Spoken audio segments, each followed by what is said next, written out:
Hi, இன்னைக்கு கருவாட்டு குழம்பு எப்படி வைக்கிறதுன்னு பார்க்கலாம். ஒரு பேனில் எண்ணெய் நல்லா காஞ்சதும் கடுகு, ஜீரகம், வெங்காயம், கருவேப்பிலை போட்டு நல்லா தாளித்து எடுத்துக்கோங்க.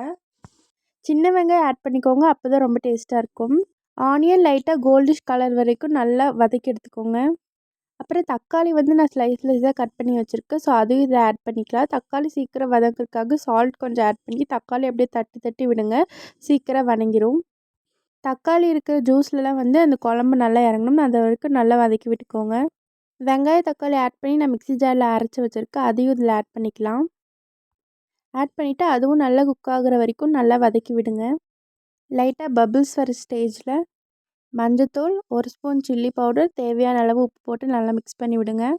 கருவாடோட தலையும் வாலும் மட்டும் கட் பண்ணி எடுத்து அதை நல்லா வாஷ் பண்ணி எடுத்துருக்கேன். ஸோ அதையும் இதில் ஆட் பண்ணிக்கலாம். லைட்டாக வாட்டர் விட்டுருங்க, கருவாடு 10 மினிட்ஸ்லேயே வெந்துடும். இதே மாதிரி நிறைய வீடியோஸ் பார்க்க மறக்காம நம்ம சேனலை சப்ஸ்கிரைப் பண்ணி வச்சுக்கோங்க.